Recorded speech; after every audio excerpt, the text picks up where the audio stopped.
খাজাঞ্জলি medical college hospital এবং এখানে nursing institute university, আজ আমরা যে কমপ্লেক্সে দাঁড়িয়ে আছি, আপনাদের যারা এখানে উপস্থিত আছেন আমাদের অত্যন্ত নিজস্ব যারা আমার কলিগ, আমাদের professor, associate professor, assistant professor, এখানে কর্মকর্তা কর্মচারী এবং বিশেষ করে যাদের জন্য বলা আমাদের রুগী, তাদের জন্য আমি সবাইকে আবারও সালাম জানাচ্ছি। আজ বিশ্ব উচ্চ রক্তচাপ, যাকে ওয়ার্ল্ড হাইপারটেনশন ডে বলে, এবং আজকে হলো একটা সচেতন করা সবাইকে। এই উচ্চ রক্তচাপের এবারে প্রতি বছরই এক একটা বিষয় থাকে, এইটাকে গুরুত্ব দেওয়ার জন্য। এবারের যে বিষয় সেটা হচ্ছে আমার ব্লাড প্রেশার আমি একুরেটলি মাপি। মানে ব্লাড প্রেশার অনেকে আমরা মাপি, কিন্তু এটা একুরেটলি মাপতে হবে, যেন প্রেশারটা আসে কি না সেটা অনেক সময় ক্যাজুয়ালি অনেকে বলে দেয় যে আপনার মনে হয় একটু আসে, এটা যেন না হয়। ব্লাড প্রেশার একুরেটলি মাপতে হবে, কন্ট্রোল করতে হবে, তাহলেই দীর্ঘজীবী হওয়া যাবে। কারণ এটা একটা সাইলেন্ট কিলার। ইতিমধ্যে আপনারা শুনেছেন যে ব্লাড প্রেশারের 95% ক্ষেত্রেই মাল্টিফ্যাক্টরিয়াল, কোনো অ্যাকচুয়াল কজ পাওয়া যায় না। বাকি যেগুলি পাওয়া যায়, যাকে সেকেন্ডারি হাইপারটেনশন বলে, সেগুলি যদি আমরা ডিটেক্ট করতে পারি তাহলে ব্লাড প্রেশার থেকে কিওর হওয়া যায়। সেই হিসাবে আমি বলবো যে ব্লাড প্রেশার রোগী যখনই আমরা পাই তখন আগে খোঁজ করি যে কোনো কন্ট্রোল করা বা কিউরেবল কেস বা আন্ডারলাইন কজ আছে কিনা, যে কারণে তার হাই ব্লাড প্রেশার হলো। তার ভিতরে বিশেষ করে কিডনি ডিজিজ, তার বিভিন্ন হরমোনাল ডিজিজ, বিশেষ করে মহিলাদের ওরাল পিল, কন্ট্রাসেপটিভ পিল এবং বিভিন্ন ধরনের ব্যথার ওষুধ, যেগুলি হাই ব্লাড প্রেশার করার পিছনে কাজ করে। আর কিছু জন্মগত হার্টের ত্রুটি আছে, যেটাকে আমরা বলি কোয়াক্টেশন অফ দি অ্যাওর্টা। যদি এগুলি আর্লিতেই ডায়াগনোসিস করা যায় তাহলে তাকে এই ব্লাড প্রেশার, যেটা আপনাকে নীরব ঘাতক বলি, সাইলেন্ট কিলার বলি, সেখান থেকে তার কমপ্লিকেশন যেগুলি, বিশেষ করে আমরা অনেক সময় বুঝাই যে কেন ব্লাড প্রেশারের ওষুধ খেতে হবে। অনেকে বলে যে স্যার আমার ব্লাড প্রেশার আপনি বলছেন যে 180/120, অথচ আমার তো কোনো সমস্যা নেই। এটাই তখন তাকে বুঝতে হবে যেটাকে আমরা নীরব ঘাতক বলি বা সাইলেন্ট কিলার বলি। কেন? এই কোনো সমস্যা নেই। এই সমস্ত পেশেন্ট হঠাৎ করে আপনার সঙ্গে হাজির হবে হয়তো ব্রেন স্ট্রোক নিয়ে, না হলে চোখ অন্ধ হয়ে গেছে, না হলে কিডনি ফেইল করেছে, অথবা হার্ট ফেইলর বা হার্ট অ্যাটাক হয়েছে। এই কারণেই আমাদেরকে এই টার্গেট অর্গান বলি এগুলিকে, এটাকে রক্ষা করার জন্য সুস্থভাবে বাঁচতে গেলে আমাকে এই ব্লাড প্রেশার ডিটেক্ট করতে হবে, মানে ডায়াগনোসিস করতে হবে এবং তার প্রপার কন্ট্রোল করতে হবে। আদারওয়াইজ এই একবার যদি স্ট্রোক হয়ে যায় তখন ব্লাড প্রেশার কন্ট্রোল করে আমরা আর তাকে স্ট্রোক থেকে পুরোপুরি সেবায় আনতে পারবো না।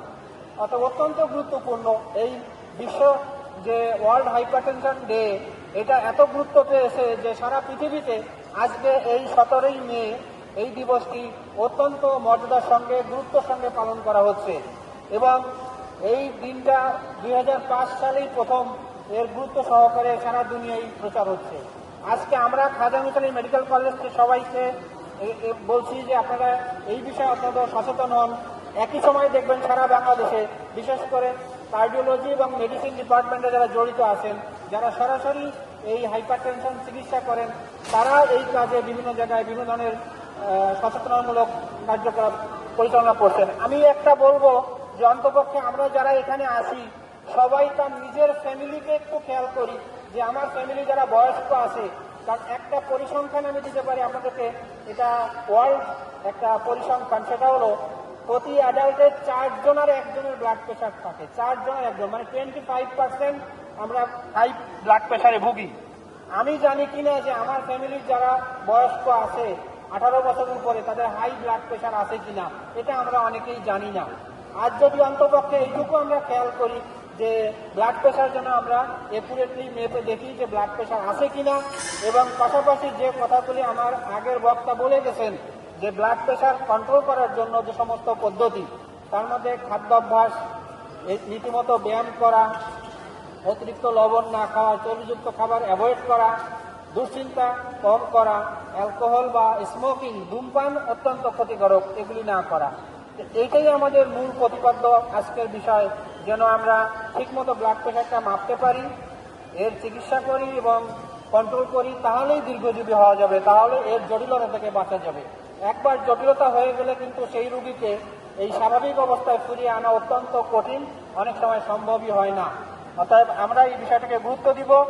আজকে যারা এখানে আছেন সবার কাছে একটাই বার্তা, যদি সম্ভব হয়, এখন ব্লাড প্রেশার মাপার জন্য অনেক ধরনের যন্ত্র বেরিয়েছে, কিন্তু ডিজিটাল যে মেজারমেন্টের যন্ত্রটা আছে ডিজিটাল, আপনারা জানেন এটাকে এখন অনেক গুরুত্ব দেওয়া হয় এবং এটা অ্যাভেলেবেল।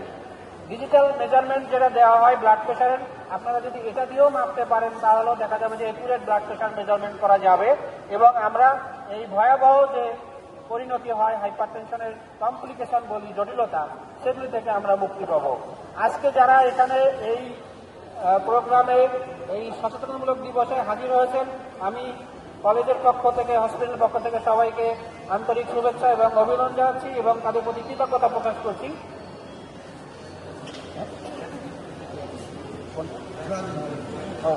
আর পাশাপাশি আমি বলবো, সমস্ত কাজের পিছনেই সবসময় আমাদের কোনো আয়োজনে সহযোগিতা করেন প্রতিবারের মতো, এবং খাদিম মেডিকেল কলেজ এবং হসপিটালের প্রত্যেকটা প্রোগ্রামই যারা জড়িত থাকেন তারা হচ্ছে ড্রাগ ইন্টারন্যাশনাল লিমিটেড।